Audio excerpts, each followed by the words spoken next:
And I want y'all to listen to what this reporter just asked AP and listen to AP answer. Adam, what do you think needs to be fixed on this roster? I think I feel really good at some spots, but there's certainly a few spots where we can improve and get young, really, fast, exciting, explosive talent, and that's what we're doing right now. We're working on. Now y'all know that's his way of saying he dropped the ball on not getting us a dynamic receiver outside of Terry, just in case Terry got hurt. Explosive, speed, yeah, brother. You talking about receiver, and you know you dropped the ball with that receiving core you had this year. I like the sneaky way for you to acknowledge it. Now do something this all season. And I just seen my man Rashad White from the Buccaneers with him and JD5 played together at Arizona State, man. Come on, man. It's time to cook up, AP. See, I'm gaining respect for AP, man, because he admitting that he got to get this roster better substantially on offense. With Washington Post, Adam, is there a way to come up with kind of a long-term plan to keep Jaden upright and make sure he plays 15 or 17 games rather than 7? Is there a way? I think really, and this might be a better question for DQ, but from me, I think is just continuing to, from my, from a personnel or GM perspective, is continuing to put good players around him. That's in front of him at the O-line. It's running backs to control the ball and control the clock and not put it all on his shoulders and get in second and third and manageables.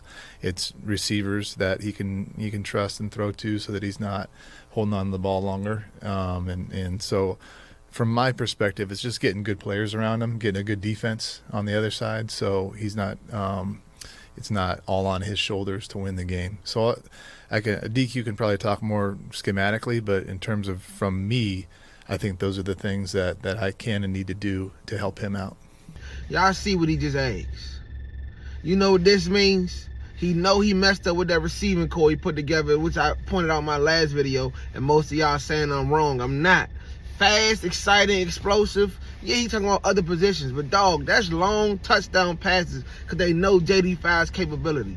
I get some of y'all don't really understand football talk. Sometimes just listen, don't respond so much. He's talking about the receiver, and what he say?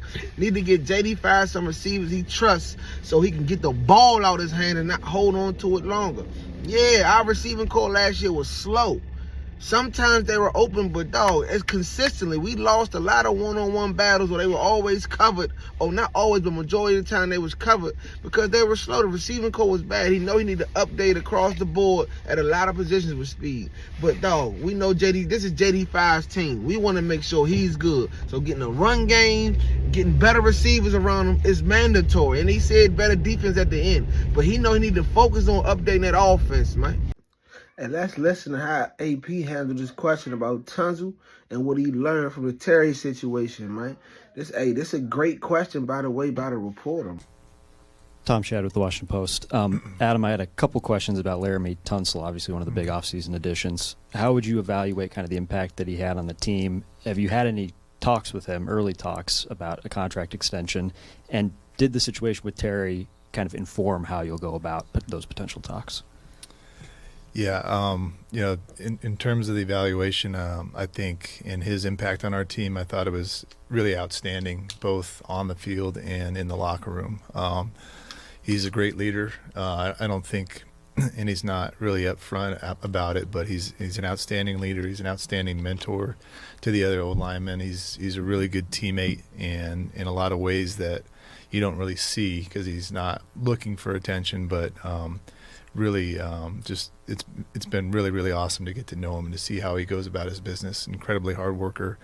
And then on the field, I thought he was one of the better left tackles, if not the best in the league. He didn't get recognition for the Pro Bowl, which I was disappointed in. But you look at the metrics, he did a great job. So that's all to say that we've had constant communication. He's self-represented, but he has a team around him that we have constant communication with and had throughout the year. So I think what I can say is we definitely want to get something done with him, and sooner rather than later. All right, so the way AP answered this question was textbook, man. First and foremost, let it be known the locker love him.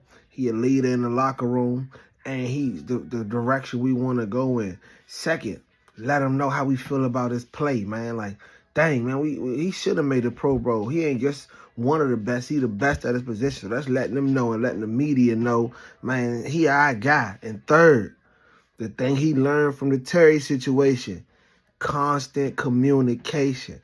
And there ain't no dead periods, man. Get it done early so we can move on. We can't start the season without LT at LT next season, man. He need to be there game one, snap one, practice one, man. So let's get this done as soon as possible. I think March 3rd, you can start tagging and extension. Man, he need to be March 2nd. The deal need to be done and leaked. Let's go, man. But, hey, AP, the way he handled that one, that's textbook, man. I appreciate that, AP. You're leaning in the right direction, babe.